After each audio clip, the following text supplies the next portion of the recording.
Hey, folks, today's Thursday, April 25th, 2024. Coming up on Roland Martin Unfiltered, streaming live on the Black Star Network. I am here in Dallas, Fort Worth, Texas, where Tarrant County prosecutors, in a shameful, despicable display of, frankly, domestic terrorism, plan to file an appeal in the case of a black woman who for 8 years has been battling them for improperly voting. We will tell you the latest in the saga of Crystal Mason. Also, Louisiana legislature, they will redraw the boundaries of their 7-member Supreme Court to create a second black district. We'll talk with State Representative Cleo Fields State Senator Cleo Fields about this decision. Also, the Supreme Court heard oral arguments in the case of complete immunity for Donald Trump. Looks like his Supreme Court justices really asked some of the dumbest questions you've ever heard in your life, including that idiot Clarence Thomas. We'll have some of that for you. Massive protests happening on college campuses all across the country, tied to what's happening in Gaza between Israel and the Palestinians. We will talk to Tiffany Loftin, who is a longtime student organizer, about these protests. Also, in our own voice, the National Black Women's Reproductive Justice Agenda released new polling data on black voters' motivations. We'll talk about that as well. Folks, lots to discuss. It's time to bring the funk on Roland Martin Unfiltered on the Black Star Network. Let's go. He's got it. Whatever the miss, he's on it. Whatever it is, he's got the scoop, the fact, the find. And when it breaks, he's right on time and it's rolling. Best believe he's knowing. Putting it down from sports to news to politics. With entertainment just for kicks, he's rolling. It's on go, roll, roll, y'all. It's Roland Martin, rolling with Roland now. He's funky, he's fresh, he's real, the best, you know he's Roland Martin now.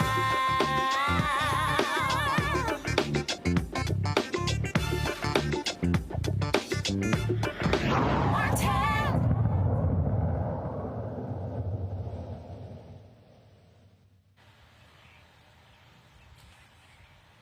On April 11, 1968, President Lyndon Baines Johnson signed into law the Fair Housing Act, also known as the 1968 Civil Rights Act. That law was signed 7 days after the assassination of the Reverend Dr. Martin Luther King Jr. That bill had been filibustered for more than 2 years, and it was the death of Dr. King when LBJ sent a letter to the House the next day saying, let's honor his life by passing the bill that he gave his life for. That indeed happened. In these 56 years, we have seen significant changes when it comes to housing discrimination. But the reality is redlining, the effects of redlining, and systemic racism in the housing industry, in the loan market, continues to show segregated housing in the United States. Joining us right now is Congresswoman Maxine Waters of California. Congresswoman, always glad to have you on the show. It's interesting when we talk about what this law was supposed to do, what this law was all about, and the reality is you would think that 56 years later we would not have these problems, but housing is tied to income. Income is tied look like we have some issues with Congresswoman Maxine Waters, so we're going to get it back on. Income is tied to race. And we talk a lot about housing on this show because that is the quickest way for Americans to be able to build and create wealth. It's the passing down of homes. I'm broadcasting from Dallas-Fort Worth. I own this home, purchased in 1999. This home here I bought for $122,000. It's now worth 3 times that. But the reality is, black folks have been frozen out of the market. There's not been a single time since the Fair Housing Act was passed and signed into law in 1968 that black home ownership has gotten above 50%. Looks like we have Congresswoman Maxine Waters back. Congresswoman, always glad to have you on the show. It's supposed to be fair housing. Unfortunately, we still have unfair housing in America because segregation persists. Absolutely. It is historic. It has gone on for as long as we've been here. And I want you to know, even though we have fair housing that was passed to law 56 years ago, we're still facing racism and discrimination, people being denied housing units that have children. Some landlords don't like the way you look. And of course, the cost of housing has escalated so high until it is very difficult for many people who are working every day to be able to afford a decent and secure unit to live in with their children. And so you're absolutely right about the pay that still we are not able to achieve because of racism and discrimination, and because the amount of money that we earn is not keeping up with the market rates of all of this expensive housing. We have too many people who are on the street sleeping on the ground every night. Here in LA County, we're talking about 70,000 people sleeping outdoors every night. In this country, we're talking about 656,000 who are on the streets every night, not only in our major cities, but all over in our small towns, in rural areas. Housing is a problem. Racism is still a problem. The inability for people working every day again to have decent housing for their families is a real problem in this country. We're going to keep working hard. We're going to tell people that they cannot allow it to happen without complaining, about filing complaints, without talking about it, without making an issue. And that's what I and my committee are attempting to do as we have people recognize that this is Fair Housing Month. And the thing that, and again, so much attention obviously is placed on the 1968 Fair Housing Act. But that is actually not the real culprit.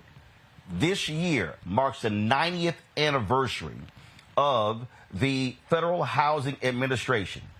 And it was the Federal Housing Administration under the guise of the federal government that frankly mandated racism. But people don't realize that particular creation of the FHA, they refused to insure mortgages to African-American neighborhoods, redlining. Also, the FHA subsidized the building of homes in white neighborhoods. And so what you have here is in the book, The Color of Law, it talks about that, but it was the federal government. Black people were paying taxes, and our own government said, we're going to build affordable housing for white people in America, and we're going to completely ignore black people. And 90 years later, we are still impacted by that racist decision. Oh, absolutely. And now, as we look at what is going on with homelessness, we have city councils who are afraid of the homeowner associations. We have zoning laws that exclude the building of affordable housing. And we don't have yet the courage that is needed to fight against those communities that are absolutely organized through these homeowner associations to keep people of color out of those neighborhoods. And so when we talk about the need to get people off the street, to have affordable housing, secure housing, we've got to start to look at our local levels who have land use authority. They're the ones who can make decisions about how that land is used and developed. And what we find is that, again, not enough courage at the local level to deal with that issue, nor do we have one-stop shops that deals with permitting and licensing for even those developers who want to build affordable housing. And we have some cities who charge the would-be developers so much money to change the wiring poles, to change the fire hydrants, to do all of this work that the city should be paying for. What we do is we drive up the cost in ways that we cannot build affordable housing. And we have a crisis.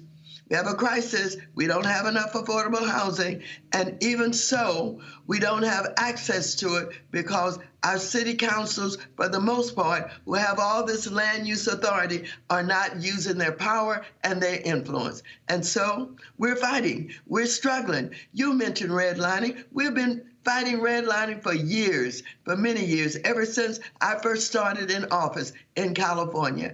And now we have gone through a period of time when we had these poor products, these bad products that were fostered upon us, where we got involved in mortgages that we didn't know were going to increase over the years. We were solicited and helped and assisted in getting into the home with maybe low down payments, no down payments. But what we didn't know was we had a mortgage where the interest rates was going to increase to the point where we wouldn't be able to afford it. And then the foreclosures took place.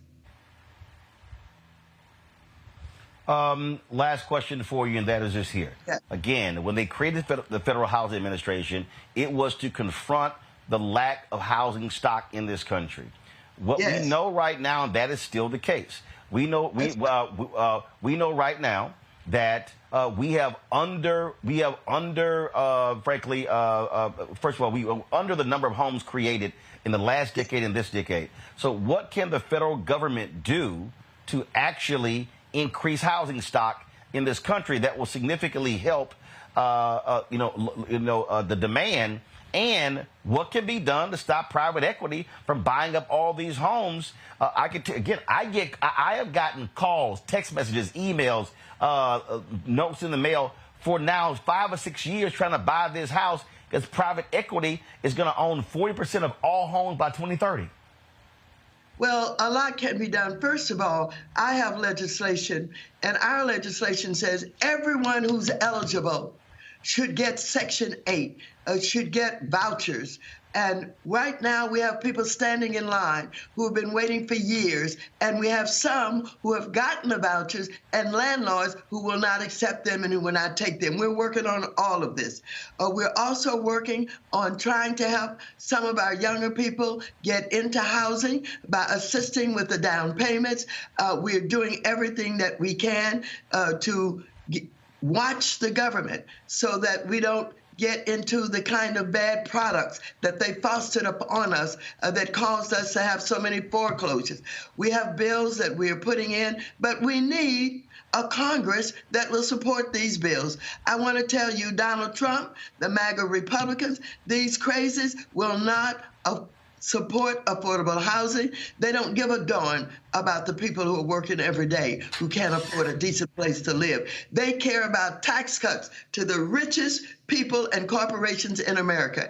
And you're right about private equity. And I am organizing a meeting with those in private equity, particularly the minorities who are now in private equity, to say, don't act the way some of them have acted, in the way that they have not only bought up homes, but they have taken over fire departments and hospitals and all of that, reduced the personnel, squeezed more money out of the business, et cetera, et cetera. We need to get a handle on private equity, and that's what we're trying to do in the work of the Financial Services Committee. But we need a Congress that we can get past the House of Representatives, where you got Marjorie Taylor Greene and all of those MAGA Republicans who would do anything to stop the advancement and success of Black people. Congresswoman Maxine Waters, we appreciate it. And look, this is something that I've covered my entire career, and I don't think people realize how dire the situation is now. And it is a major problem in this country. Absolutely. We appreciate it. Thanks a lot. Thank you so much for being our Folks, gotta go to the break. We come back. Thank you. I appreciate it. We're gonna keep the fight. We appreciate it, Congresswoman. You're welcome, and thank you for helping to expose what is wrong with government and with those who are not acting on behalf of the people. Thank you. All right, thanks a lot. Got to go to a break. We come back. We're going to talk to State Senator Cleo Fields. Again, folks, what's happening in Louisiana, the power of black folks, the creation of a second Supreme Court seat. But black people, you still got to vote your power. I know he got something to say about that. You're watching Roland Martin Unfiltered on the Black Star Network. Fanbase is pioneering a new era of social media for the creator economy. This next generation social media app with over 600,000 users is raising $17 million, and now is your chance to invest. For details on how to invest, visit startengine.com/fanbase or scan the QR code. Another way we're giving you the freedom to be you without limits. I'm Faraji Muhammad, live from LA. And this is The Culture. The Culture is a two-way conversation. You and me. We talk about the stories, politics, the good, the bad, and the downright ugly. So join our community every day at 3 p.m. Eastern and let your voice be heard. Hey, we're all in this together. So let's talk about it and see what kind of trouble we can get into. It's The Culture, weekdays at 3, only on the Black Star Network. I am Tommy Davidson. I play Oscar on Proud Family, Louder and Prouder. Right now, I'm rolling with Roland Martin, unfiltered, uncut, unplugged, and undamn believable. You hear me?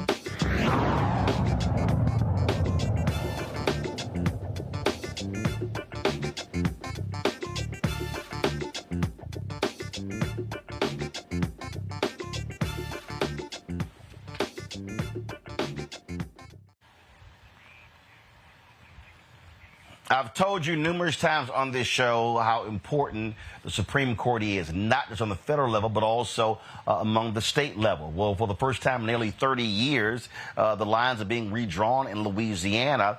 There's 7-member state Supreme Court. They're going to be creating a second majority black district. It was approved, the maps were approved on Wednesday by the House. The Senate passed it in March. And again, what they're doing is they're eliminating the Shreveport-based seat held by a white justice, Scott Crichton, who, due to term limits, will retire this fall. The new black seat will be centered in Baton Rouge. Louisiana State Senator Cleo Fields joins us from Baton Rouge. Senator Fields, glad to have you here. Look, you've been in this political game for quite some time. You were in the legislature before. You went to Congress. Now back there in the legislature. And what we are seeing now with the Supreme Court position, we saw what took place with the lawsuits creating the second congressional district. Finally, we are seeing black people get political justice in Louisiana. No question about it, Roland. And first of all, good to be with you, good to be on your show. This has been a fight that started a long time ago, actually back in 97 when the Chisholm case came before the court. That's how we got our first Supreme Court justice. And then we fought and fought and fought, and they just failed to redistrict the lines. The lines have not been redistricted in 30-some years. And so now at the end of the day, we passed the bill. The bill got its final approval on yesterday in the House of Representatives. And hopefully the courts will not interfere with that. And we'll have our second Supreme Court justice in the state of Louisiana. So explain to people who don't understand how critical this is when you talk about the highest court in the state of Louisiana. Oh, it's very important. I mean, this, to have a Supreme Court justice in the state is big, but to have two is real big. Louisiana has a sizable African-American population. It has deserved a second minority seat on the Supreme Court for years. It is so important when you adjudicate, and I'm a lawyer, so when you adjudicate, the final decision could very well be the Supreme Court. There is no appeal from the Supreme Court. So it's so important that every person is represented in this state when it comes to the judiciary. And Louisiana is now stepping in line with other states in the country. The reason why this is so important is because there used to be a time before we could pass any plan in our state, you had to pass it by the Justice Department. It was something called subsection 5 of the Voting Rights Act. That's been now gutted. So Louisiana, is really dependent upon state legislatures, the state legislature, to look out for its interests. So yesterday was a monumental move in the state of Louisiana. And listen, we got to keep this ball rolling.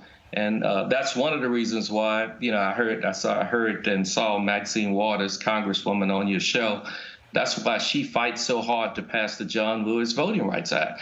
We have to pass it, and it's so important because, things like what has been happening in Louisiana and Alabama and other states across the southern part of our country would at least have a watchdog in place where we won't have to be fighting these court battles time and time again. I'm going to go in the second hour panel with some questions, but I got to ask you this here. What in the hell needs to get done to energize black voters in this state? I'm seeing what's happening right now with MAGA Governor Jeff Landry running roughshod over the laws. Republicans now have a supermajority. In this last election, I mean, the numbers were horrible. So here you get a second majority black Supreme Court seat. You get a congressional seat. But black turnout has got to be a hell of a lot higher to maximize the black voting power in the state. The numbers are there. We're just not using it.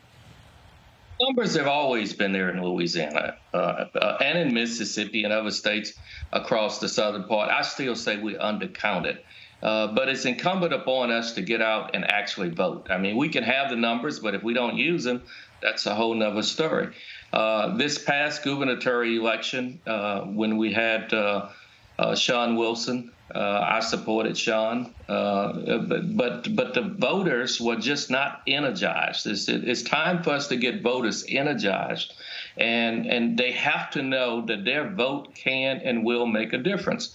If you recall in Shreveport, that was a race that was won, a sheriff's race that was won by one vote, and they challenged it, and then he had to have 3 elections, and people showed up, and then we got the vote out for real, and he won by over 3,000 votes.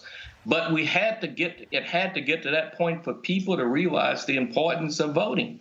Voting is not something you should do. Voting is something that you must do. People have to get out, and they have to exercise that right to vote, and they have to do it often. I mean, look, I'm still registered here in Texas. This is my homestead, and I came home to celebrate my dad's 77th birthday today. And my mom and dad were like, all right, after we eat lunch, then we got to go vote because they had school board elections, city council elections, and that's why I'm sitting here wearing this "I voted in Dallas County" sticker. And that's also what our folks got to understand. It's not just voting in the presidential race, the U.S. Senate, or U.S. Congress, but it's all of those city council, county commissioners, school, trustees, all of those, because all of those entities are making decisions that impact our lives. No question about it. And we got to start at the city council level, school board level, local level. And every election is important, and in Louisiana, we have it such now that, and we fought very hard for it, that you can vote early. There used to be a time you had to go down to the registered voters office to even register to vote. Now you can register to vote by mail. You can actually vote by mail, and you can vote early. So people, there's really no reasons why people should not vote. We have a 7-day early voting period. People can get out and vote early. And look, even when you vote, people will question it. I mean, that's what happened in Shreveport. And that's why we spent some time down there to get people, out of the houses and say, listen, this is an important election. You have to get out and vote because your vote counts. But in that instance, they realized just how much their vote counted because they said, man, Cleo, if I had known this, I would have voted. I didn't vote in the primary, the general election. I would have voted. I just wasn't thinking about it. Didn't think it was that important. It's always important. And but they showed up, and I'm so proud of the people of Caddo of Shreveport. They showed up, and they showed up in record numbers. And eventually the sheriff won the race. But it took that kind of tragic incident for people to get up and get out and vote and realize the importance of their vote. Right. Lauren Victoria Burke, she's one of our panelists with Black Press USA out of Arlington. Lauren, you got a question for Senator Cleo Fields? Senator, it's great talking to you. It's great seeing you and Maxine Waters, two people voted against the 1994 Clinton crime bill. And I have old footage of you standing in the White House driveway talking against the Clinton crime bill. Every time I see you, I think about that. Can you talk a little bit more about the voter apathy in Louisiana and why you think that is? Do you think people have just gotten to a point where they are fed up, or was that the case when you were in Congress? Or, what do you think? Obviously, the history is very tough in Louisiana for Black folks, but what is your theory on that? Well, I remember when I was traveling the country with Reverend Jackson, and I think it was '88 when he was running for president, and we were, at this housing project, and folk were like, I'm not voting, I don't have it. And we got in the van, and I said, golly, Reverend, these folk are just, so apathetic. And he said, no, they're not apathetic. They're uninspired. People are not apathetic about voting. They're uninspired about voting. And so I see a lot of that, not only in this state, but in many parts of the country. People don't feel that voting actually helped them. They say, well, how will my life change? How is my circumstance going to change? You want me to go? You want me to register? You want me to get out and vote? So we have to make that connection. We have to show them voting makes a difference, and it will make a difference in their life and in their children's lives. And just yesterday we voted on a minimum wage bill in the Louisiana Senate in the committee, and it failed. 2-4. If I had some more colleagues up there that perhaps think like me, we could have passed the minimum wage bill. I think it's a shame that people work hard every day, and at the end of the day, they still poor. $7.25 is not enough. But we gotta make that connection, and that's what it's going to take. All public officials and ministers and every person. Roland, you're doing a good job at it. It's going to take all the radio stations. It's going to take all of us to say, look, it's time to get serious about voting again. Dr. Greg Carr, Department of Afro-American Studies, Howard University out of D.C. Greg? Hey, thank you, Roland, and good to see you, Brother Fields. Great, how are you, sir?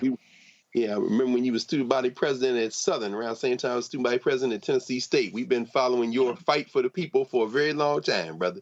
So, Tennessee State. Yes, sir. Yes, sir. Remember them back in the day battles, man. So, okay. But, I'm wondering, I was reading the letter that 5 of the 7 current Supreme Court justices sent late last year, urging the governor and the legislature to act to create this second district.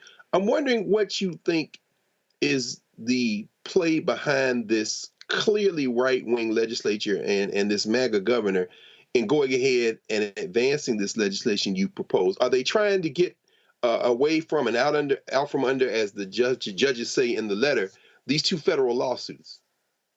No question about it. Listen, this is not, they didn't wake up this morning, one morning, and say, "Hey, this is bad. We need to clean it up. We need to, give African Americans an opportunity to be heard in the Supreme Court."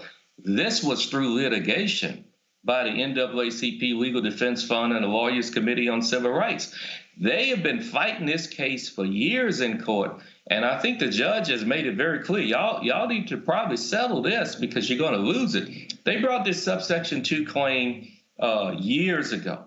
The Legal Defense Fund, they have, spent some $10 million litigating in court, and the Attorney General for the state, basically came to the committee and said, "Listen, it's time to end it. We want to save. It's going to cost us money. We're going to lose the case. All indications we're going to lose it, and we're going to be faced with a $10 million legal fee." The plaintiffs have agreed to not take their legal fee, not fight for their legal fee if we settle this case. So this case was not done without a long fight of lawyers from the Legal Defense Fund and the Lawyers Committee. We wouldn't be here today but for them. That they didn't just wake up this morning and say, "Hey, you know what? We think we're wrong and we need to settle this case." It was because of that lawsuit, and that lawsuit was coming to a head, and that's why the legislature passed it in the Senate and in the House, and that's why the governor is going to sign it. I wish I could say, I had that kind of appeal in the Louisiana legislature, but no, this was not a "let's do it for Cleo." This was "let's do it because the courts are going to make us do it, and we may be able to save about $10 million. The same thing with congressional redistricting. We were winning on every level. The Legal Defense Fund was winning on every level. That case was not settled, but the reason why they passed that bill was because they were losing. And the court made it very clear they needed to do. Thank you, Senator. That thing with the Supreme Court, they were still losing. And so, as I always say, you can't show me nothing black folk have ever gotten in America we didn't have to fight for. Let's now go to Cleo. She calls herself the Gumbo Queen, Dr. Nola Haynes, Georgetown University School of Foreign Service. What, Nola? This is Louisiana legend. Haynes. You think you're the Gumbo Queen? Go right ahead. Gumbo Queen because you can't cook it. That's why. Girl, don't get embarrassed on my YouTube now. Go on, ask your question, Nola. Thank you, Roland, and happy birthday to your father. It's so nice to be here with you, Senator. I have 10 million questions running through my head, as you can imagine, but I will keep this short and succinct. And I also wish Justice Guidry a lot of luck. But my question is around every time I'm home, I have very similar conversations with my family members and friends about what they see that's contributing to what seems like apathy around voting. And I completely agree with you. I think it is a lack of motivation and because there's no inspiration. And there's a tranche of issues that you can kind of trace through the legacy of Katrina that's still plaguing, the state and, particular to my context in New Orleans. And those four issues are education, how a lot of the cities were testing grounds for charter schools that many were failed experiments, crime, which is a huge problem, especially in New Orleans when so much of the economy is wrapped around tourism. Gentrification, and I can tell you, driving through the 6th and 7th Ward, it does not look the same. And also kind of lack of economic opportunities. So when you have these really large issues for people, who are committed to staying in Louisiana, who don't want to leave because that's where we're from. And I struggle with it every single day. But around those four buckets, when people are feeling a lack of motivation to vote because they don't see any changes. If anything, they see not only themselves being pushed out of, traditional communities, but the legacies of our families that are also, that were already wrecked from, the hurricanes. But we see a continuation from this legacy of Hurricane Katrina. And so I'm just curious, what are your thoughts when you talk to voters around these 4 issues, because they are serious and people just feel like they're going to stay home because it doesn't matter if they vote or not, because nothing's going to change. Look, you make a very good point. Education being the key equalizer in my view. It is. For the past 4 years, I chaired Senate Education up until this year. Look, education, the budget day before yesterday was cut in the House of Representatives. Early childhood education was cut. It is absolutely almost like malpractice for us to cut education in this state. You talk about getting people off of public assistance, but yet you cut education. Let me tell you why education is just so important in my mind. When I came back to the legislature, kindergarten was not even mandatory. We made it mandatory. That early education means so much, from the womb to I wouldn't be here without it. No question about it. And we keep cutting education, and these kids, when they get to the 3rd grade, when they can't read and they can't, do math, then we want to say they're disruptive. It's because they can't compete with the kids who've been in early childhood education forever. So we got to do a better job in finding more seats in Louisiana for early childhood education. We don't call it daycare. We call it early childhood education because it's needed. And then kindergarten and then 1st grade. So these kids can compete when they get to the 3rd grade with other kids. And then they won't be as they say, a menace to society. You're so right about that. I lived those days, during Katrina. I was one of those legislators who took 3 buses. And Maxine Waters went with me, actually. And we went and we got people out of the water and brought them to dry land. And the government was saying, we can't get there. If you would watch CNN and other news outlets, you would think that you couldn't get into New Orleans. People were just trapped in. We drove right up there and picked them up and got them out there. We picked up the Xavier students. Xavier students were on the bridge. We went to get them. My dad was there. He worked there. And I don't know if he was one of the individuals who got on the bus or not, but we got to care about people. We got to care about them. Crime, I do think education, lack of education is a byproduct of crime because our kids, they weren't born thugs. They weren't born criminals. And we got to invest in them early and they'll do better.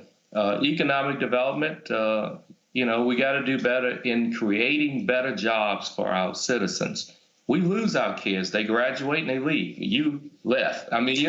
People are not staying in our state because of a lack of opportunity, not a lack of commitment. So we got a lot of things to do in our state.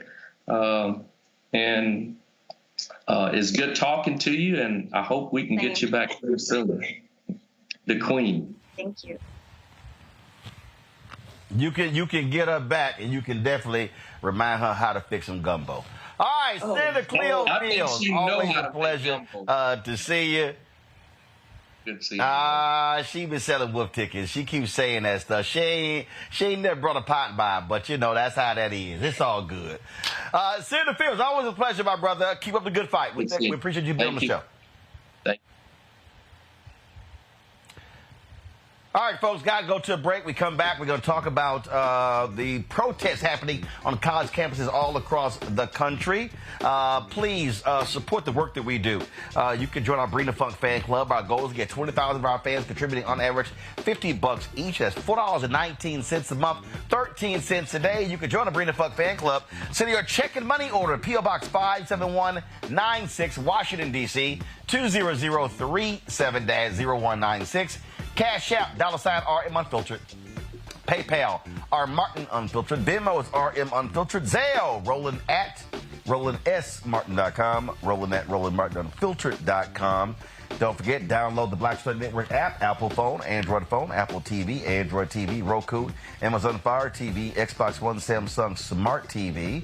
And, of course, be sure to get a copy of my book, White Fear, How the Browning of America is Making White Folks Lose Their Minds, available at bookstores nationwide. Get your audio version on Audible.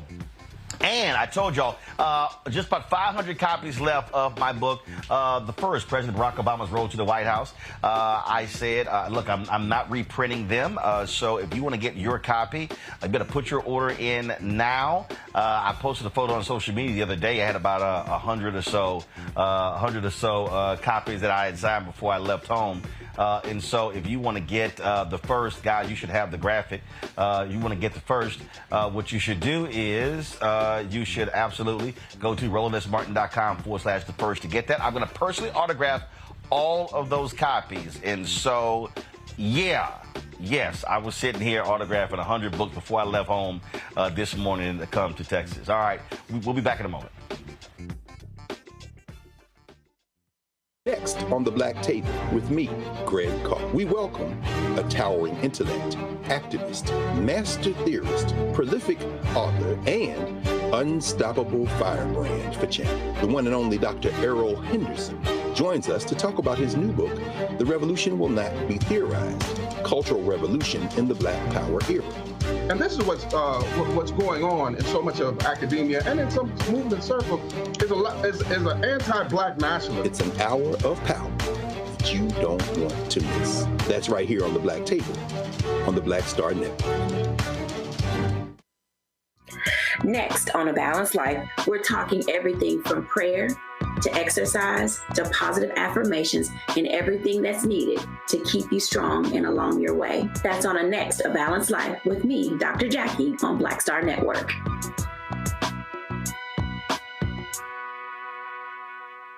Bruce Smith, creator and executive producer of The Proud Family, Louder and Prouder. And you're watching Roland Martin Unfiltered.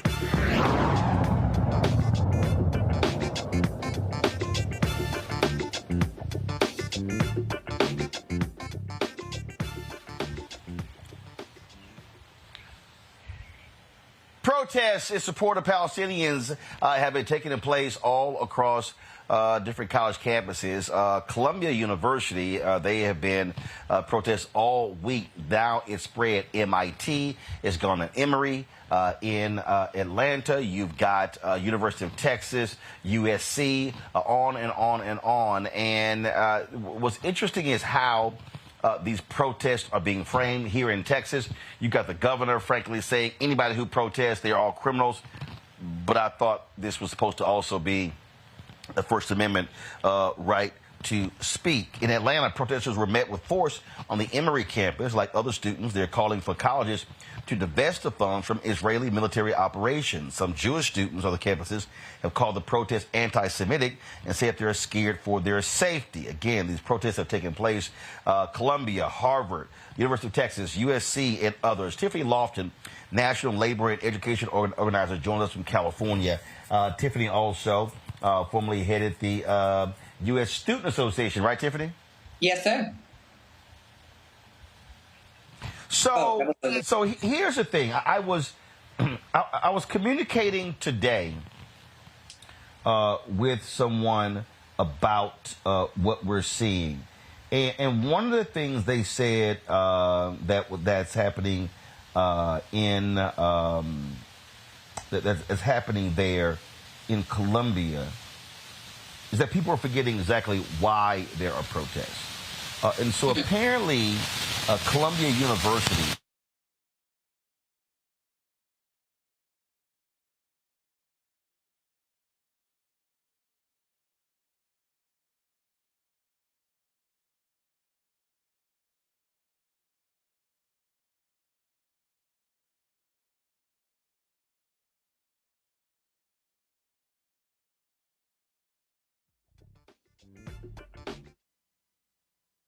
Fanbase is pioneering a new era of social media for the creator economy. This next generation social media app with over 600,000 users is raising $17 million, and now is your chance to invest. For details on how to invest, visit startengine.com/fanbase or scan the QR code. Another way we're giving you the freedom to be you without limits.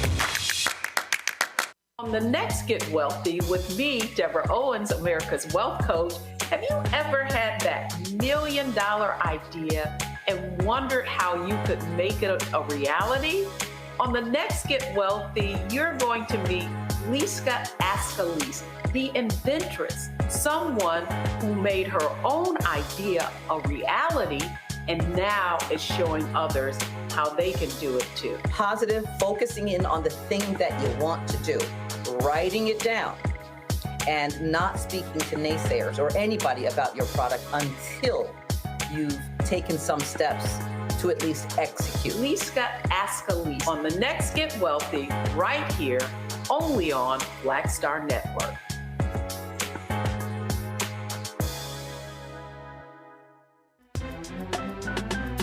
I'm Faraji Muhammad, live from LA. And this is The Culture. The Culture is a two-way conversation. You and me. We talk about the stories, politics, the good, the bad, and the downright ugly. So join our community every day at 3 p.m. Eastern and let your voice be heard. Hey, we're all in this together. So let's talk about it and see what kind of trouble we can get into. It's The Culture, weekdays at 3, only on the Black Star Network. Hey, it's John Murray, the executive producer of the new Sherry Shepherd Talk Show. And you're watching Roland Martin Unfiltered.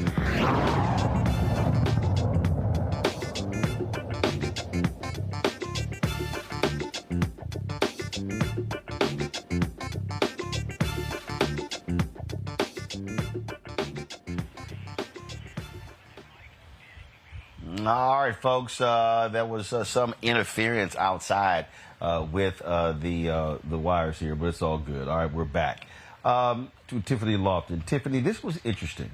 I was told that Columbia opened a global center with a dual degree program with Tel Aviv University.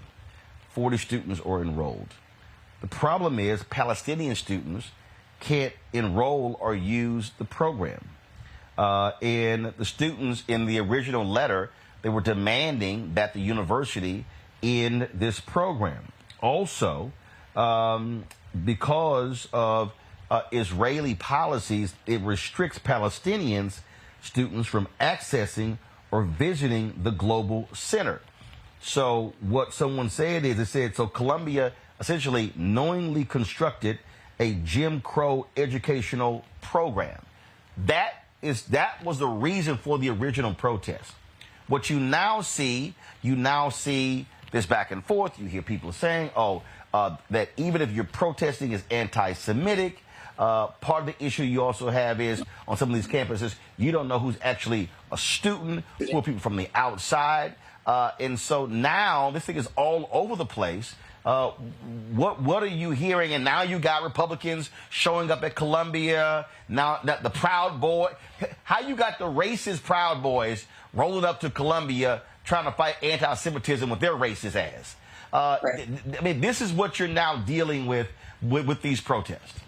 That's right. Roland, I've been to Palestine 3 times. So folks, your audience should know this. One, I've been to Palestine 3 times. And as you mentioned, I used to be the president of a national student organization called the United States Student Association, National Civil Rights Advocacy Organization, student-run, student-led. And I have taught classes at UC Santa Cruz over the last 3 or 4 years. The students who are protesting at Columbia, like you said, are protesting for access to the program. But the hypocrisy is the reason why students across the country are now booming in protest is because those same practices of segregation based off of religion or based off of identity or based off of your nationality are actually mirror to what Israel does to Palestinians already outside in the Middle East. It's what they do in Gaza. It's what they do in Israel outside of the Middle East during the occupation. So you have students who are Palestinian who already have been displaced because they can't participate as whole citizens in Israel, come to the campus, and now they can't participate in programs, again, because of their nationality and because of their religion. 42,000 people, Roland, have been killed. 80,000 have been injured. And 442 schools in Gaza have been destroyed. So when you have the valedictorian, which is a prestigious accomplishment at the University of Southern California, who out of 400 other students got chosen to give the remarks at the graduation, be told, we're not going to let you speak for safety reasons, and because there are students on campus who don't feel safe with the valedictorian speaking, because the link in your bio on Instagram told people to donate to the damages in Gaza, we really have an issue. We're talking about democracy. And for everybody listening to the sound of my voice, I want to remind us, yes, there are small cases where we have people who are not current students on the campuses and university. But a lot of the encampments that we see, and you name some of the schools, Roland, we got Princeton, Brown, Cornell University, University of Pennsylvania, Rochester, Delaware, Tufts University, my homegirl Aja's at UC Berkeley right now, University of Michigan, North Carolina, Chapel Hill, Humboldt, Cal Poly, University of Texas at Austin, UCLA, USC, Columbia University, etc. These students that are building these encampments are doing it for one major reason. One, students are not criminals.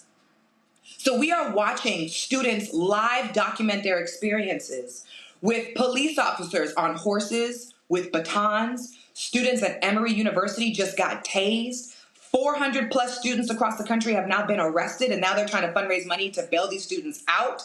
My homeboy, President Griggs of the Georgia NAACP, has demanded to meet with the president of Emory University so that he can talk about mitigating the damages and the treatment from police officers off campus and off campus who are coming on campus and treating these students like they are criminals. These students are doing peaceful protests, and they are on purpose, because the definition of protest is also to disturb the practices as usual, business as usual, is that they are on campus occupying, which we have seen before, spaces for students to say, listen, we no longer want segregation. We don't want our campuses to invest in Israel. We want to divest from weapons, arms, and sending money over to Israel. We want to free Gaza. We want to free Palestine. And I think, Roland, police officers and campuses, administrations, and especially elected officials need to take this moment more seriously and allow the students to peacefully demonstrate, to peacefully express their freedom of speech. And come to the table to have discussions about how to make these campuses more inclusive. Because what you're watching right now is dangerous and it is wrong. I'm looking here. There was a protest at Ohio State, and they actually had snipers on the roof. Yep. So I looked for that on the internet, Roland, because I was trying to see if that was real or not. It is as if there's this, I mean, literally in Texas, right here in Texas, Governor Greg Abbott called in. He didn't. University of Texas is located in Austin, Texas. The Austin Police Department wasn't at the protest. Right. The Travis County Sheriff's Office was at the protest.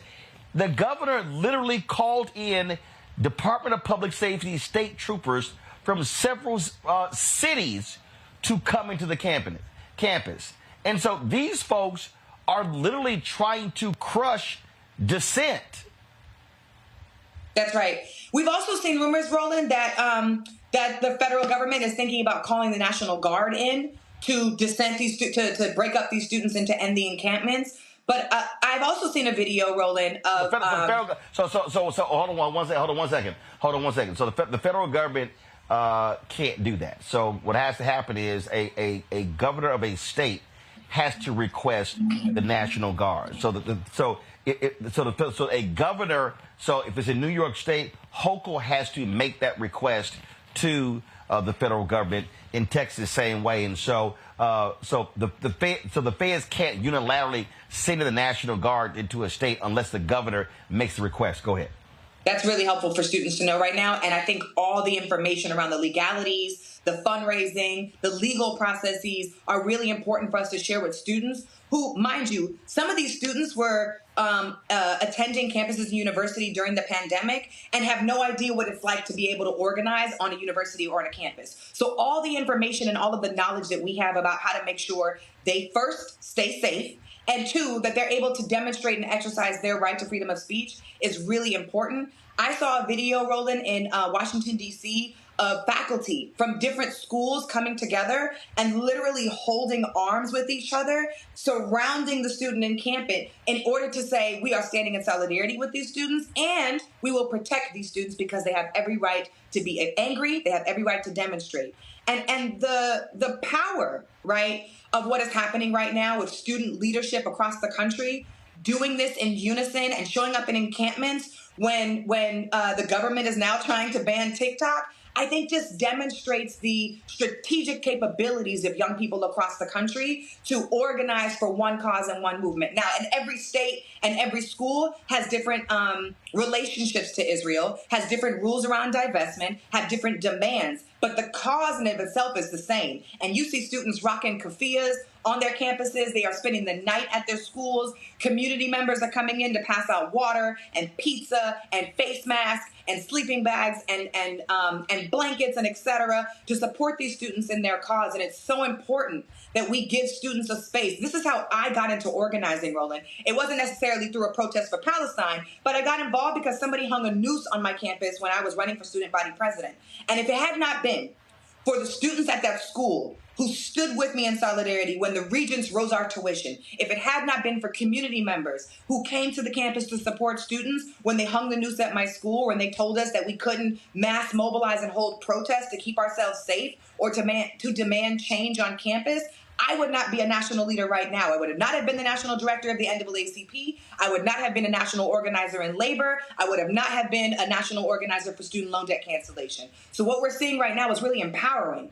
And I'm rooting for the students, and we got to make sure that they're able to continue their movement and have faculty and labor unions and community members and elected officials come out and support these young people. Questions from our panel. Let's go with the college professor, Dr. Greg Carr. Thank you, Roland. And yeah, let me join with Nolan and please tell your father happy birthday from me. Lucky 77. That's a lucky number, brother. So. And it's good to see you, sis. Good to see you, Tiffany. You too. I was following along some of the stuff. I saw some of the students from the AUC who had gone over. I think at least one young brother was arrested. I saw them back over at the King Chapel. There was some video online. I'm wondering how you see this unfolding. Clearly, it's not going away. Got a message from some colleagues at the University of Texas. They say no teaching today. They were out there, no grading, no teaching, no business as usual. Saw Ruha Benjamin at Princeton saying something along similar lines.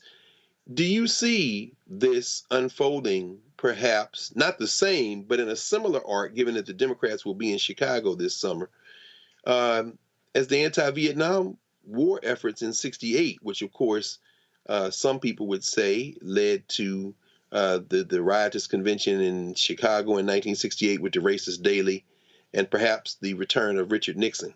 I'm just thinking about how you see it, because it's not going away. How do you see this unfolding on the landscape of national electoral politics this year? That's a great question, Dr. Carr. Let me say a few things. One, we have been watching the genocide of Gaza for over 200 days. And in any national campaign where young people have been a part of a movement, there have been ebbs and flows. We've seen mass protests across the country in major cities, metropolitan cities, to say free Gaza. And now we have students who have just come back from spring break who are taking over their campuses with encampments to say we also want to free Gaza. And our university has a relationship with Israel, and we want to break that relationship. The school is going to continue for the next few weeks. We just saw, like I said, USC canceled their commencement because of the unsafe fear that they might have for a Muslim valedictorian speaking. I am sure that these protests will continue for the rest of the school year. That I am confident in. What I'm also confident in is I actually just returned from Washington, D.C., Dr. Carr. And I'm sorry I didn't text you when I was there, but when I come back, I will hit you up. But I was in Washington, D.C., and there were 9 states. This is hard for listeners to understand, so hear me.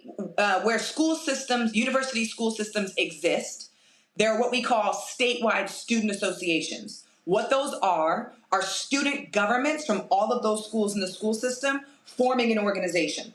We had 9 of those in Washington, D.C. gather together to talk only about how do we build now a national student organization? How do we bring back a national student organization that could be a vehicle and a container for young people to organize in really big ways? And this is, I mean, I'm really upset and pissed off and sad about what's happening in Gaza. But because of this catastrophe, young people have been able to mobilize and organize themselves to create structure to continue the fight. And America ought to be trembling if young people are organizing on campuses right now, form an organization, and then use that organization to organize politically for the elections. America ought to be petrified.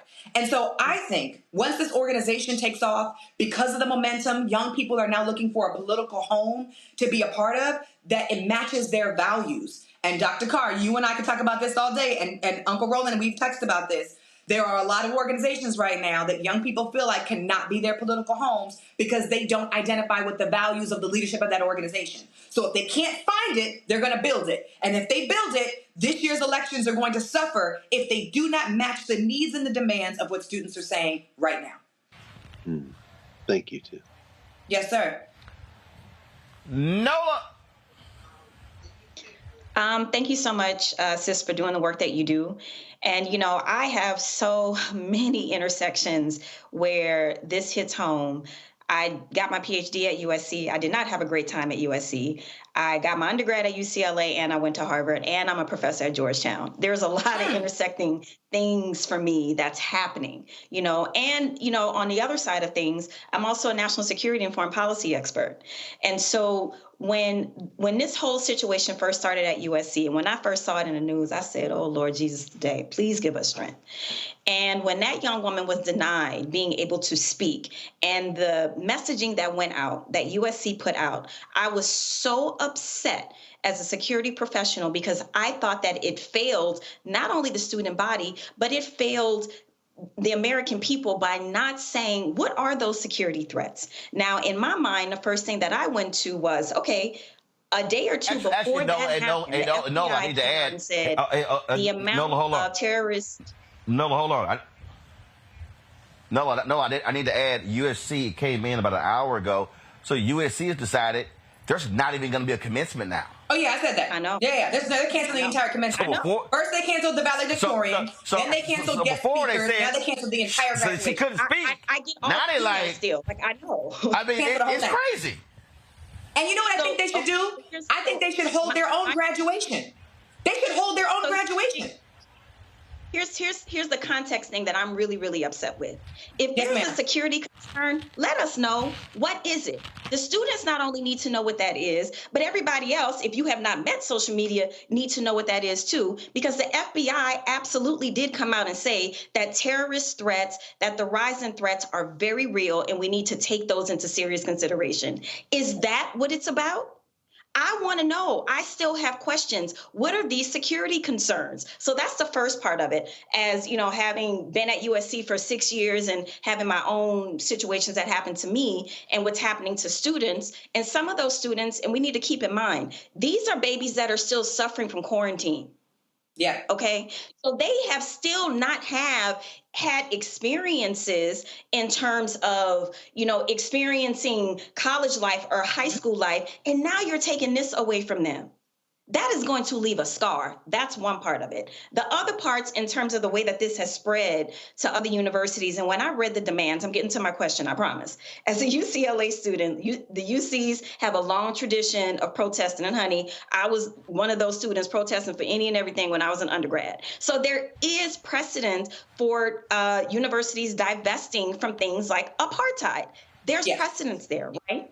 So what what the students are asking for. Many of these things are not outside of the realm of reality, right? So my question is, I have a lot more to say, but I'm gonna go ahead and wrap this up. What do you think, in your professional opinion, and from all of your experiences, what can that conversation look like between the students and the administration?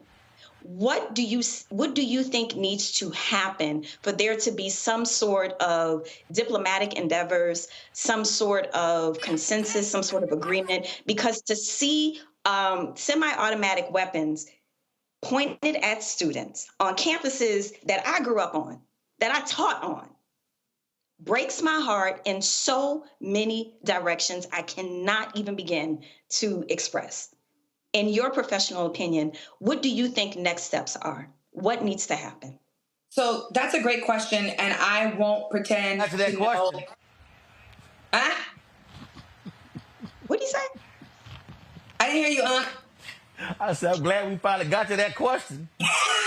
Anyway, this what we was building. We was building. This is how organizers work. We was building. He said, I'm glad we got to the question. I'm glad you asked that, and I want to preface this by saying that although I graduated from the University of California, Santa Cruz, I'm not a current student, and we are constantly receiving new information for how the students want to move, and they are leading in this moment. What I would recommend, and what I also am training my students to understand, is how power works. And to answer your question, the next things that they can do, because school's almost out in a few weeks, graduation is coming up, there are things that they can do to support themselves on campus, like I said, host their own graduation. And there are things that they can do to challenge the relationships of power. And, when I was on campus and when I told you all the story about somebody hanging a noose at school, we worked with the student government to have meetings with the administrators on campus and the chancellor. And then when they didn't listen to us, we met with elected officials on the statewide level. What we're seeing is the demonstration of power in numbers. This is not just because 10 students took over the campus. We've got 50, 100, 1,000 young people on these campuses taking over and spending the night for multiple days. They are demonstrating in numbers how powerful they are. And there's currently a letter that is being drafted by students that is going to go around nationally for all students to sign on to, so we can measure not only how widely felt this is, but how deeply felt this is. And once those young people, I'm about to say once those young people are able to demonstrate the number in powers, they can go to their elected officials and demand certain changes during a presidential election. We've been demanding it on social media, but elected officials don't really listen to us on social media, right? This social media is for us. What we need to do is demonstrate our power and meet with elected officials. Now, I am very well experienced that sometimes you meet with elected officials and they don't give a damn what you have to say, and then we have to escalate our tactics. And we will continue to see that happen, even so now, while young people are getting arrested for the cause. So I think that there are multiple avenues that young people will continue to take. Resistance is one of the biggest tools that we have in our toolbox. And we're going to continue to support students as they're taking over their campuses. And whatever it is that they decide to do over the summertime, gearing up for the fall when they come back, to answer Dr. Carr's question again, which I do believe this will continue into the rest of the year, especially since elections are November 5th, we're going to see students build on a strategy that we have not seen before. Thank you. Lauren? So, Tiffany, they're building on a strategy. Hey, Tiffany, how you doing? How are you? Good to see you. Great seeing you. They're building on a strategy towards what issue, I wonder. Earlier this week, I was at Columbia University, and I guess I'm a bit of an isolationist. We have the 70th anniversary of Brown v. Board coming up, and I think about Ruby Bridges and the Little Rock Nine and James Meredith, and I don't really, I look at things through the lens of how is this going to affect African-American students in the United States? That's just what I think about. And, I'm not seeing where this would matter for that particular cohort. Obviously, as you know, Tiffany, Congress just allocated another $60 billion to Israel. I'm sorry, $60 billion to Ukraine, and 24 to Israel, and $8 billion to Taiwan. In a world where people are sleeping on the streets in the United States, and Obviously, Biden has done good with student loan forgiveness, I believe. But I just wonder, where in this story should this matter for HBCUs, for African-American students, for the things that are seen through that lens? It's not that I don't care about what's going on in the Middle East, but I'm curious about that, and I'm always focused on that no matter what's going on. So I just wonder what your thoughts are on that. That's a fantastic question, and this would not be the Roland Martin Digital Show if we didn't ask that question. So thank you, Lauren. Two things. One, we talked about on this platform the public safety training facility in Atlanta, Georgia, that is being built, that protesters have been escalating tactics around to stop from building and to reframe those funds for other purposes in the state of Georgia and in the city of Atlanta. We have watched young people during the Black Lives Matter movement take over their campuses and form Black Lives Matter chapters and protest against the police, against police brutality, to stand in solidarity with families who have lost loved ones to police officers. We've talked about all of that here on this show, and there are direct connections, financial connections, political connections, electoral connections to how Israel trains police officers in the United States, and how those United States police officers who were trained in Israel attack and target Black students on campus. So there's a direct correlation, which is why you see so many Black people who understand that connection and who have been to Palestine or have joined Blacks for Palestine, the organization, or stand in solidarity with Blacks and Muslim people, because we know Black folks are Muslim as well. You've seen so much language and conversation about those communities coming together. That's one reason why. It's because state violence is inspired by Israel. And America continues to fund Israel and store our weapons. There's a whole warehouse in Israel with bullets and missiles and weapons that the United States has just in case they need it for us. And we know that they didn't use them during the insurrection. But if Black people were to take over this country and have a protest for whatever it is that we wanted to fight for, we're going to see the exact same attacks on Black folks that we have seen on students right now and on Palestinians in Israel. So there's a direct connection here when we talk about state violence and police officers. But to answer your question as well, we know that the budget does not work as easily as I hope it would. I hope that we can just say, Joe Biden, don't spend billions of dollars on foreign aid, cancel all the student loan debt. But the budget doesn't work like that. And so what we're saying is young people right now on campus don't at all qualify for Joe Biden's plan on student loan debt forgiveness because their loans were not discharged in 2021, I believe. 2021. I might fact check that. I think it was 2021, 2022. I believe it's 2021. If their loans were not discharged by June of 2021, then they don't qualify for this program. There are other programs that they can apply to, and we hope and pray that that works out. But in terms of his student loan debt cancellation process that he's been doing, the rounds that he's been making, it's for people who have already graduated and already have the debt. But young people are like, well, wait a minute, if you can give billions and billions of dollars to Israel to continue the occupation, then why can't you make education free? Then why can't you cancel student loan debt? Then why can't you pay teachers a fair wage? Then why can't you support DEI programs? Why do we have to fire 61 faculty members in Texas because y'all wanted to ban DEI? Why can't we support undocumented students with financial aid? Why can't we increase the Pell Grant? There's a direct correlation here, and all of those issues impact the Black community. They all impact young Black people who want to go to school. They all impact Black people who want to graduate when they go to college. And so these issues are intersected, and there's no way to separate them, especially as we think about Black people who are incarcerated in the United States and the connection that that means from the inspiration they get from Israel. All right, then. Well, Tiffany, we appreciate it. We'll see exactly if we're going to see more protest grow across the country. Thanks a lot. Thank you, sir. Love y'all.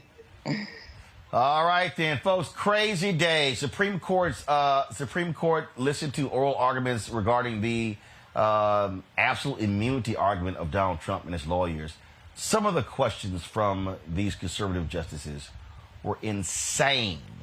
Then, of course, you've got David Pecker testifying about all the legal crap they did, blocking stories, paying off people to help Donald Trump win in 2016.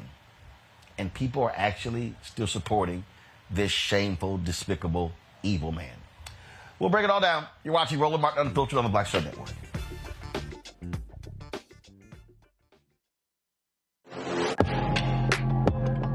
A lot of y'all have been asking me about the pocket squares that we have available on our website. You see me rocking the Shibori pocket square right here. It's all about looking different. Now look, summertime is coming up. Y'all know, I keep trying to tell fellas, change your look, please. You can't wear athletic shoes every damn wear. So if you're putting on linen suits, if you're putting on some summer suits, have a whole different look. The reason I like this particular pocket square, the Shibori, is because it's sort of like a flower and looks pretty cool here versus the traditional boring silk pocket squares.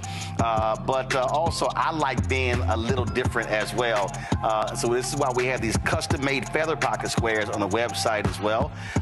My sister actually designed these after a few years ago. I was in this battle with Steve Harvey at Essence, and I saw this at a St. Jude fundraiser. I saw this feather pocket square, and I said, well, I got some ideas. So I hit her, and she sent me about 30 different ones. And so this completely changes your look. Now, some of you men out there, I had some dudes say, oh, man, I can't wear that. Well, if you ain't got swagger, that's not my problem. But if you're looking for something different to spruce up your look, fellas, ladies, if y'all looking to get your man a good gift, I've run into brothers all across the country with the feather pocket squares saying, see, check mine out. And so it's always good to see them.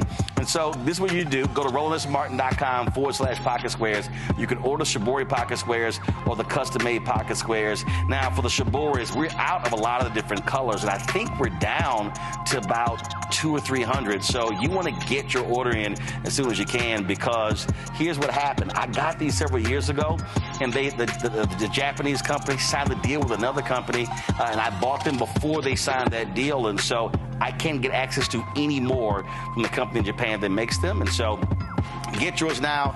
So come summertime, when I see y'all at Essence, y'all could be looking fly with the Shibori pocket square or the custom-made pocket square. Again, RolandSMartin.com/pocket squares. Go there now.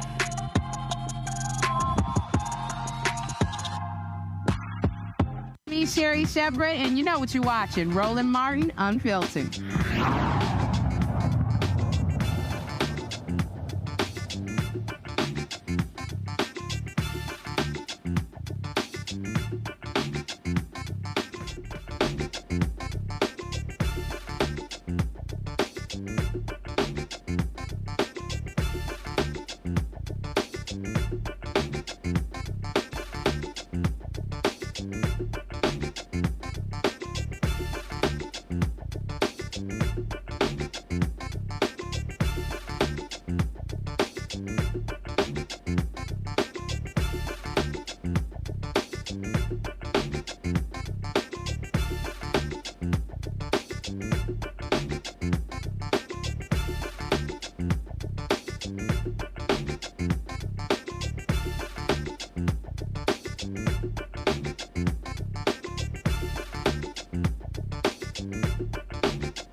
We truly do have, frankly, a corrupt Supreme Court.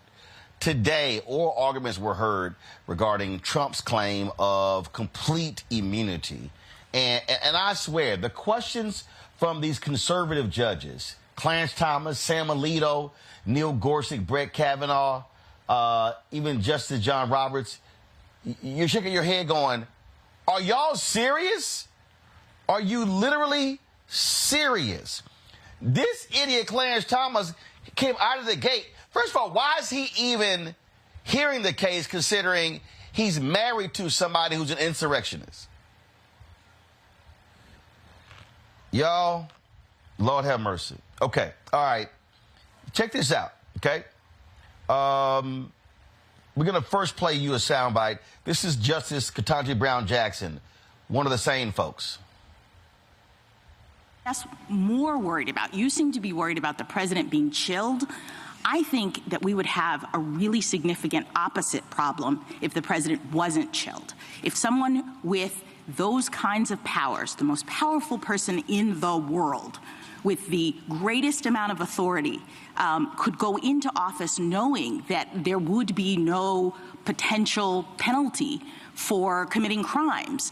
I'm trying to understand what the disincentive is from turning the Oval Office into, the seat of criminal activity in this country.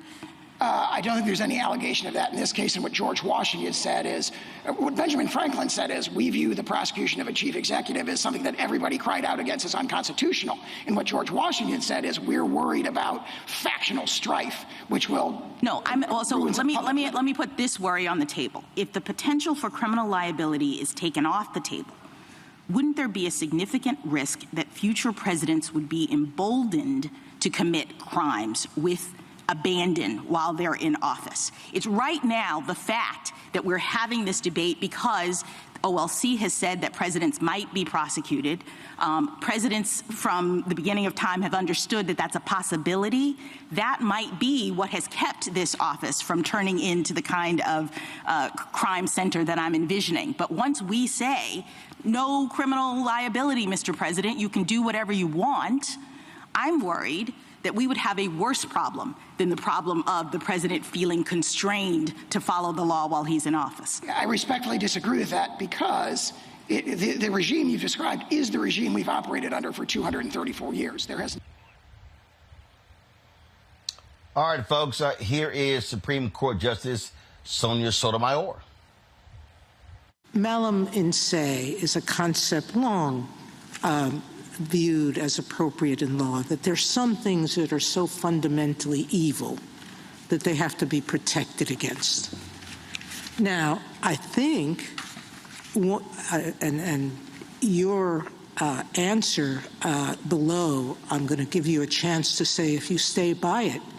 If the president decides that his rival is a corrupt person and he orders the military or orders someone to assassinate him, is that within his official acts that for which he can get immunity? It would depend on the hypothetical, but we can see that could well be an official act. It could, and why? Because he's doing it for personal reasons. He's not doing it like President Obama is alleged to have done it, to protect the country from a terrorist.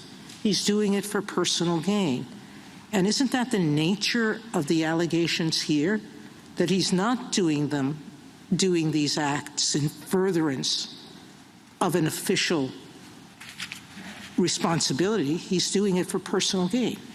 I agree with that characterization of the indictment, and that confirms immunity, because the characterization is that there's a series of official acts that were done for an unlawful. No, because immunity says even if you did it for personal gain, we won't hold you responsible.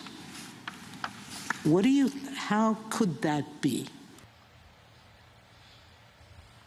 Now you go from that brilliance to this, let's just say crap, from Justice Sam Alito.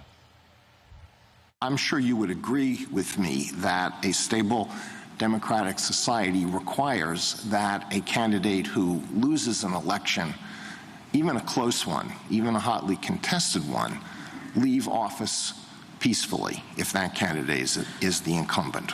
Of course. All right. Now, if an incumbent who loses a very close, hotly contested election knows that a real possibility after leaving office is not that the president is going to be able to go off into a peaceful retirement, but that the president may be criminally prosecuted by a bitter political opponent, will that not lead us into a cycle that destabilizes the functioning of our country as a democracy. And we can look around the world and find countries where we have seen this process, where the loser gets thrown in jail. So I think it's exactly the opposite, Justice Alito. There are lawful mechanisms to contest the results in an election. And outside the record, but I think of public knowledge, petitioner and his allies filed dozens of electoral challenges, and my understanding is lost all but one that was not outcome determinative in any respect. There were judges that said in order to sustain substantial claims of fraud that would overturn an election result that's certified by a state, you need evidence, you need proof. And none of those things were manifested. So there is an appropriate way to challenge things through the courts with evidence. If you lose, you accept the results. That has been the nation's experience. I think the court is well familiar with that. Mr. Sauer and others have identified events in the past, conduct that might have been charged as a federal crime, and you say, well, no, that's not really true. This is page 42 of your brief. So what about President Franklin D. Roosevelt's decision to intern Japanese Americans during World War II? Couldn't that have been charged under 18 U.S.C. 241, conspiracy against civil rights? Today, yes, given this court's decision in Trump versus United States, in which Trump versus Hawaii, where the court said Korematsu is overruled. I mean, President Roosevelt made that decision with the advice of his Attorney General. That's a layer of safeguard. Is that really true? I thought Attorney General Biddle thought that there was really no threat of sabotage, as did J. Edgar Hoover. So I think that there is a lot of historical controversy, but it underscores that occurred during wartime. It implicates potential commander-in-chief concerns about the exigencies of national defense that might provide an as-applied Article II challenge at the time. I'm not suggesting today, but the idea that a decision that was made and ultimately endorsed by this court, perhaps wrongly, in the Korematsu case, would support criminal prosecution under 241, which requires under United States versus Lanier that the right have been made specific so that there is notice to the president. I don't think that would have been satisfied. All right.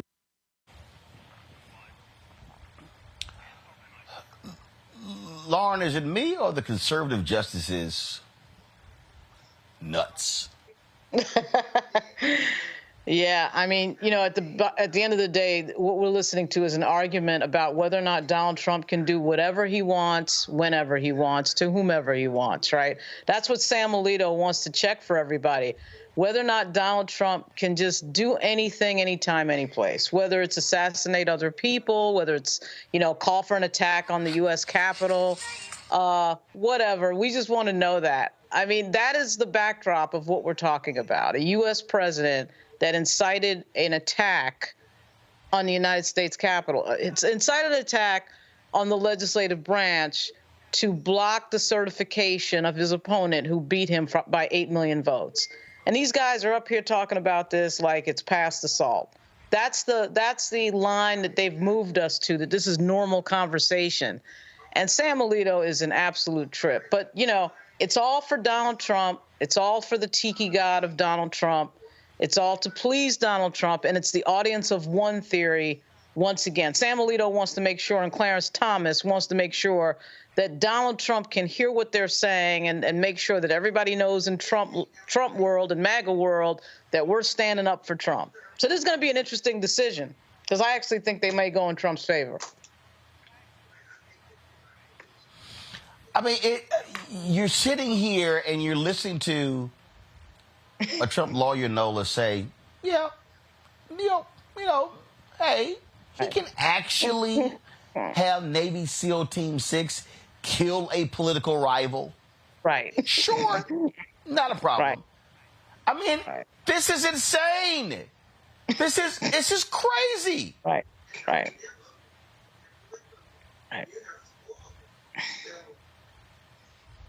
You saying so much, I can't. Did you say my name? Okay. Anyhow. Nola? Yes, you did.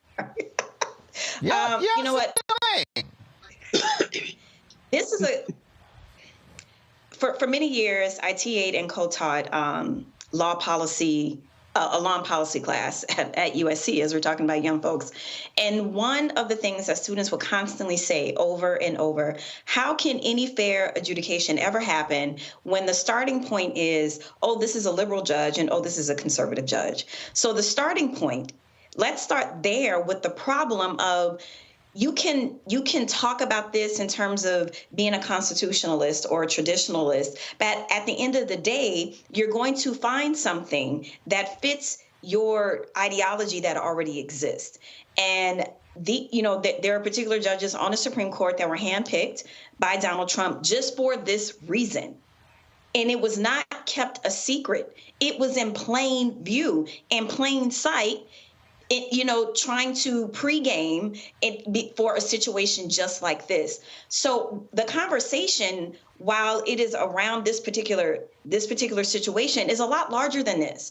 We need to completely rethink our Supreme Court system. It should not be along the lines of political ideology. I think that is a mistake. It is a mistake, and it will continue to drag us down into the same voids, the same black holes that we are in right now, because basically it's a situation of who can craft the best argument that fits an ideology. And that is not okay. And I'm not saying that I tend to have more empathy and sympathy for the liberal judges, because I feel like they have to do a lot of, acrobatics to speak in a way that makes sense versus the ideology. But if we need, talk about correcting the entire system, it needs to happen on both sides. The way that our system currently exists, it is not working and it is not helpful. Now, in terms of where they will land with this, they're going to kick it back to the lower courts, because they understand, beyond Donald Trump, even though I believe if he gets in, you're going to have to drag him out by his toes in that hairpiece that was flying around in the wind today, because he's not going to come out. And the next person who gets in that will be a Democrat, then that same standard has to apply. And that will be the only thing that will keep them from going full Trump. And, I think that they will kick it back down to the lower court. But this is a huge problem in our country that needs to be fixed. Greg, these justices, they literally, this is how deranged MAGA is. They want to allow this man to do whatever he wants, when he wants. And this is all a move to further delay the trial. It's sickening, but it is who they are. And the fact that Clarence Thomas is actually allowed to sit on the bench knowing exactly what his wife was involved in, that I keep telling people, you can sit here and talk about, I'm not going to vote. Let me be very clear to all of y'all people who are thinking that right now. Clarence Thomas is 75. Sam Alito is 74. If Donald Trump is elected in November, those two are going to immediately retire so Donald Trump can replace them on the bench. And Sonia Sotomayor is 69. He may actually, again, if he wins, he may actually replace 3. That means he would have picked 6 out of the 9 Supreme Court justices. But folks go ahead and decide they want to sit their ass at home. Greg, go ahead. That's right, Roland. And that's what this is about. I agree with you, Prof. I agree with you, Nola. They're going to try to kick this back down, more than likely. And that will leave it in the hands of Judge Chuckton to try to parse when a public act or private act might fall outside the scope of presidential immunity. And you're absolutely right, Roland. This is really what this is about. This is about getting their master, as you said, their tiki god, Lauren, past November. This is what this is about. And so, John Henry Clark used to say in some stories, there are no good guys. So when you bring up the specter of Korematsu, it's a tragic moment in U.S. history. When you say something like Clarence Thomas, who was a complete embarrassment to the bench, to his race, and to basically to anything associated with any common human decency.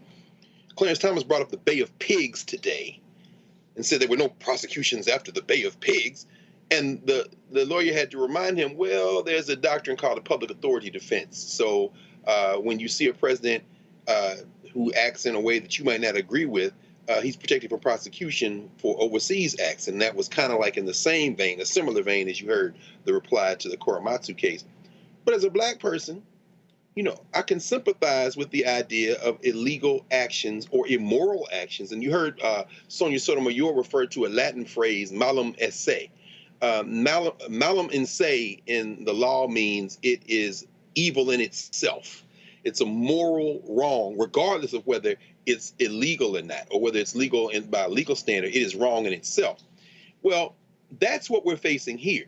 If we get to that issue, but I agree, we're not going to get to that issue because their number one goal, the Christian soldier, Sam Alito, who is a hard right-wing ideologue, but also a political animal, Clarence Thomas, who is a black man, who knows how much time he's got. His hair turns snow white. We know that diabetes and heart disease is real in black communities. And with the stress he's under as a whole manservant of white supremacy for decades, God only knows how much time any of us have on the earth. But I wouldn't bet against Clarence Thomas and Sam Alito, as you say, tendering their resignations at some point under a Trump presidency. And finally, I'll end with this. If they can get him past the election, then we all know what happens to this case. He will direct the Department of Justice to dismiss it. But that's exactly what they're trying to do. They're trying to string this clock out. Mm-hmm.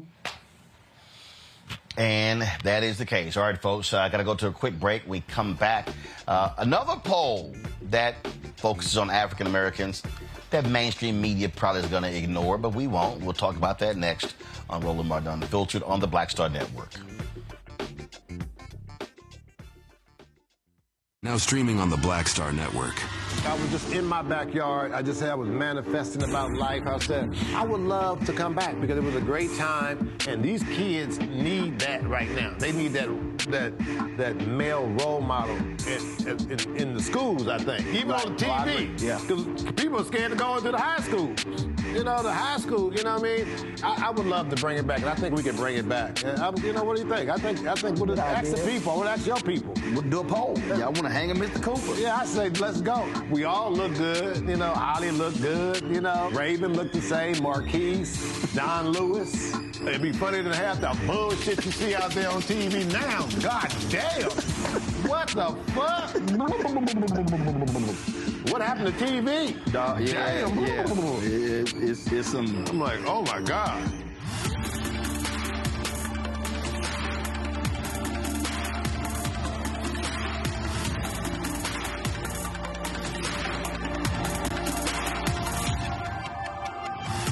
Me, Sherry Shepard with Sammy Roman. I'm Dr. Robin B., pharmacist and fitness coach, and you're watching Roland Martin Unfiltered.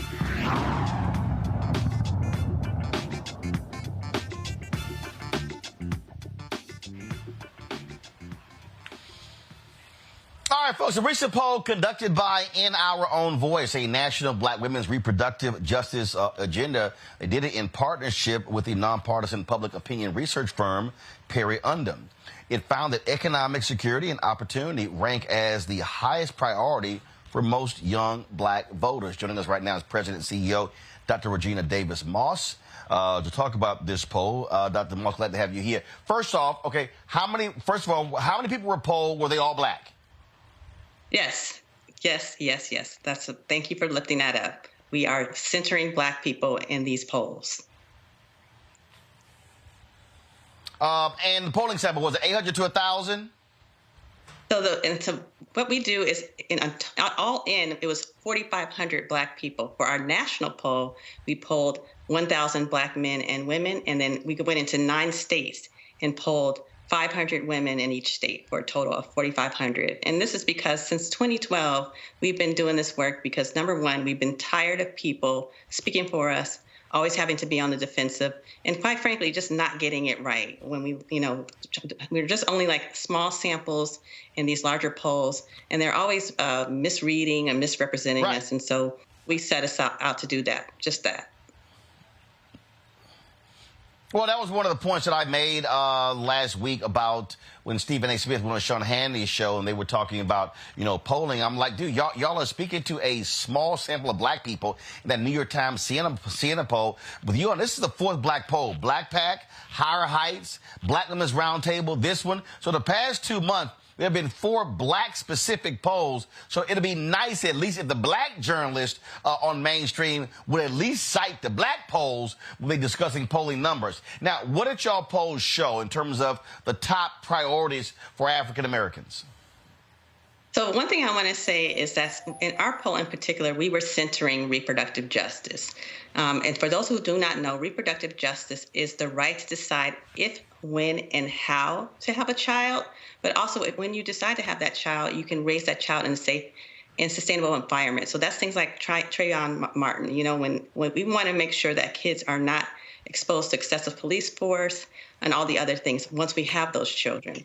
And so in our polls, we found, similar to the other ones, that young people are not as motivated, that the voting issues that are top of mind, as you have already said, are cost of living, but racial justice. So things like free and fair elections, democracy, those are really key.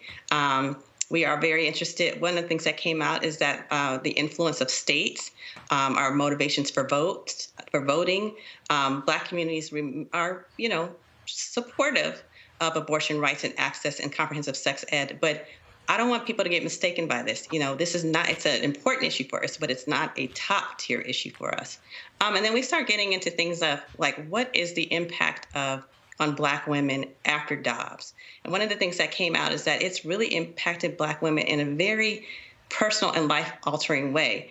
Some Black women are literally scared to get pregnant at this point. They are considering moving to states where there's abortions, that they can access them. They're concerned about being arrested for things related to pregnancy. So there are real impacts to these things, and I don't think people should be taking these things lightly. There's a real ripple effect of all these laws and policies, and so that's why we've got to get out and vote in every election. Questions from the panel? Nola. Question, Nola. Question. You're very funny, Roland.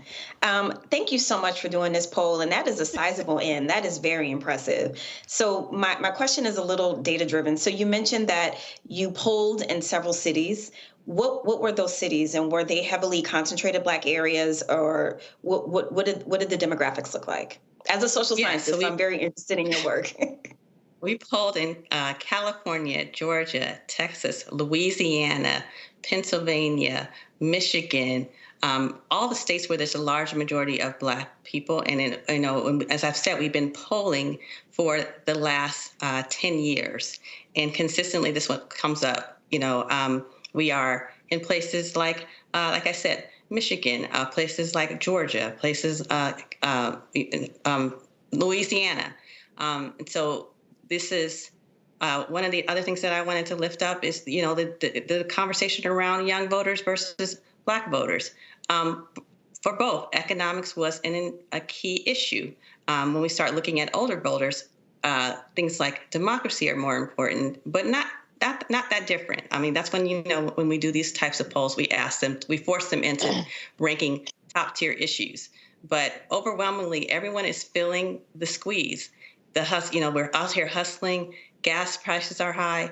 Food prices are high. Student loans. All of those things are going to be important issues in terms of how we need to be talking to voters. Thank you, Lauren.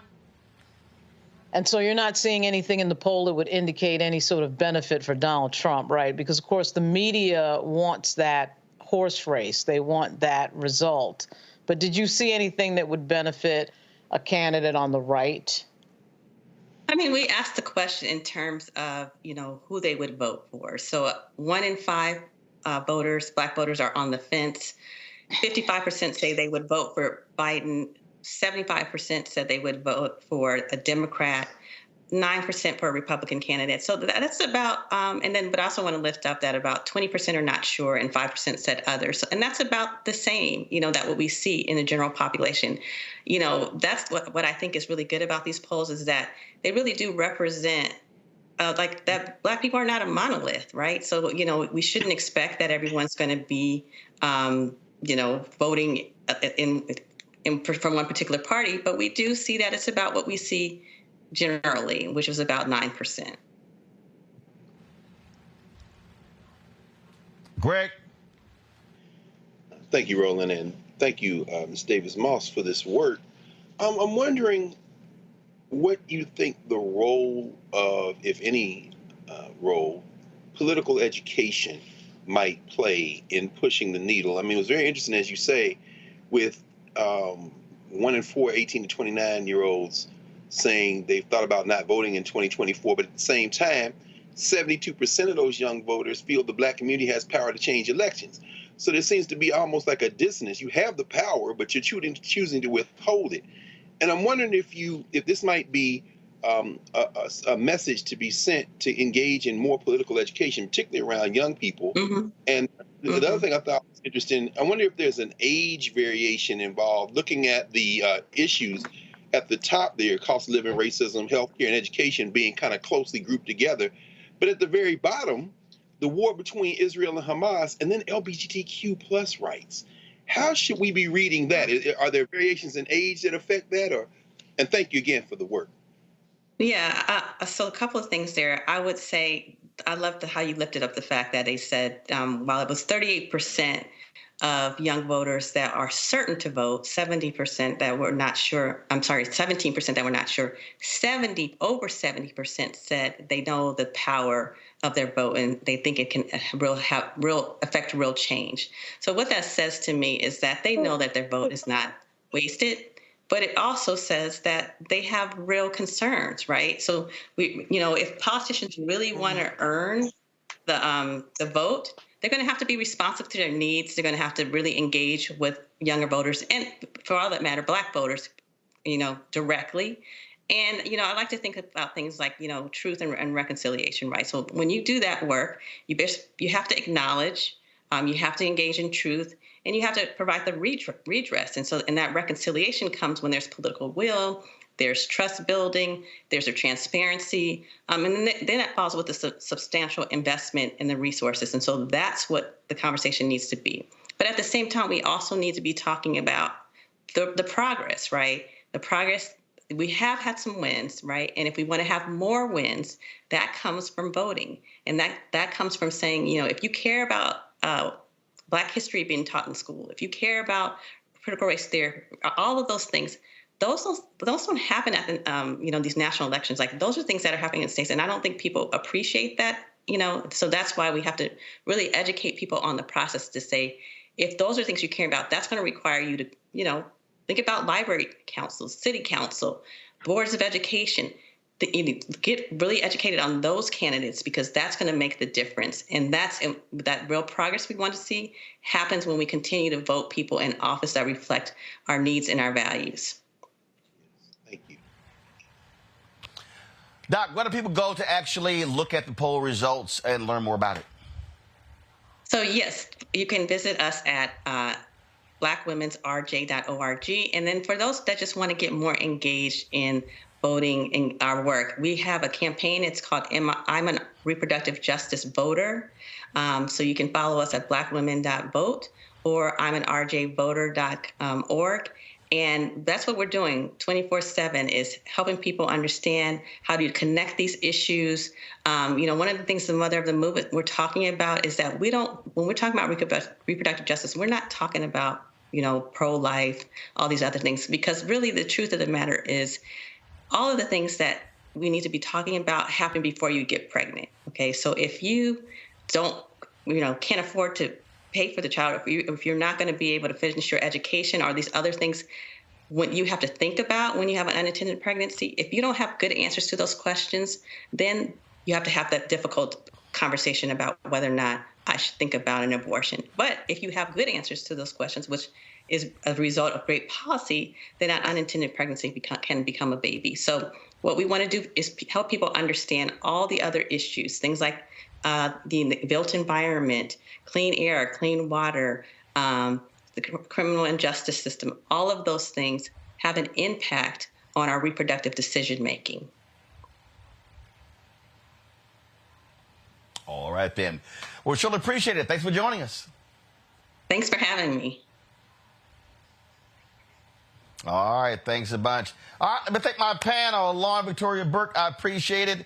Dr. Greg Carr, appreciate it as well. And Nola, somebody actually put in the message board, they said, is your name actually Nola, or do you just call yourself that because that's short for New Orleans, Louisiana?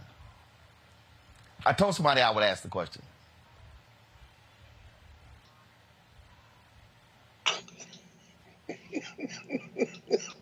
I think you're on mute. She not on mute.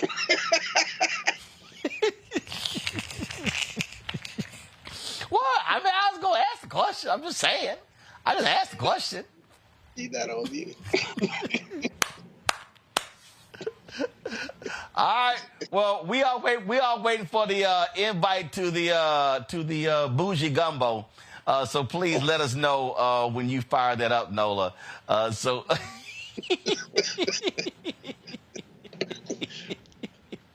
Bet.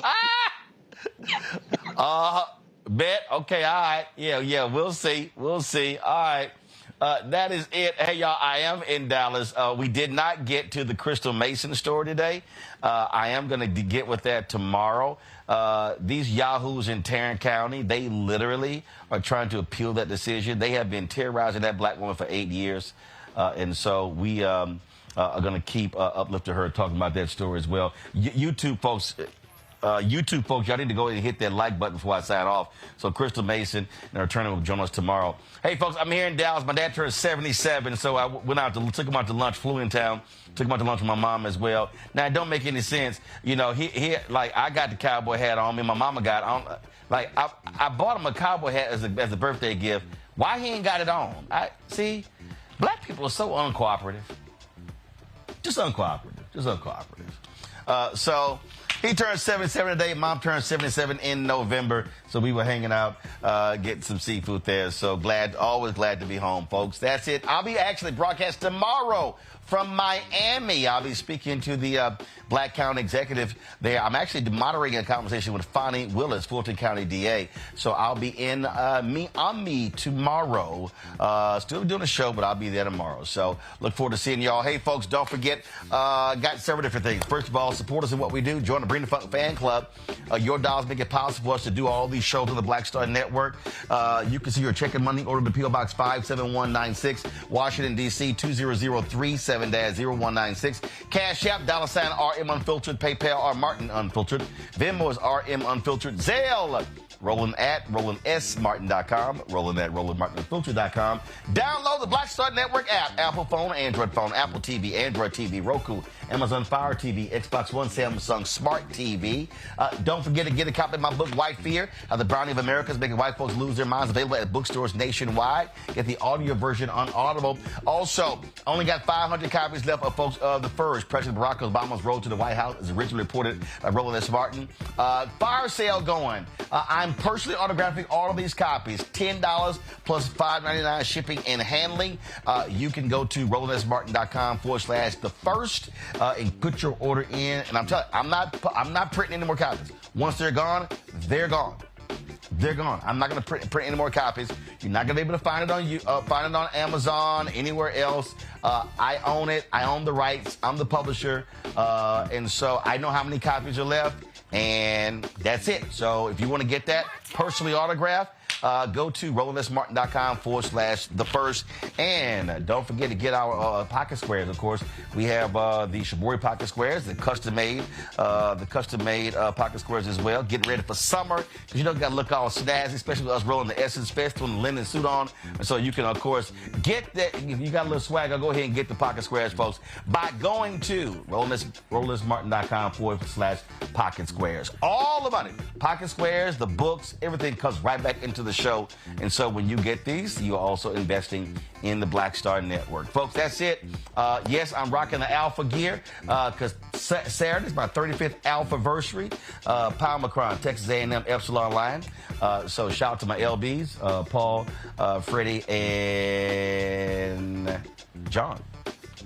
Kevin.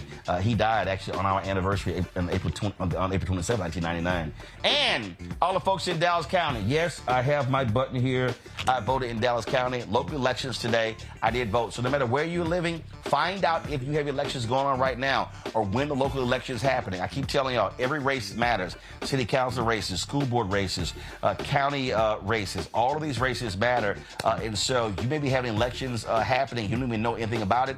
Go to your county website, go to your city website and see when the municipal and the county elections are taking place. All right, I'll see y'all tomorrow. Black Star Network is here. Oh, no punch! I'm real revolutionary right now. Thank you for being the voice of Black America. All momentum we have now, we have to keep this going. The video looks phenomenal. See, there's a difference between Black Star Network and Black-owned media and something like CNN. You can't be Black-owned media and be scared. It's time to be smart. Bring your eyeballs home. You dig?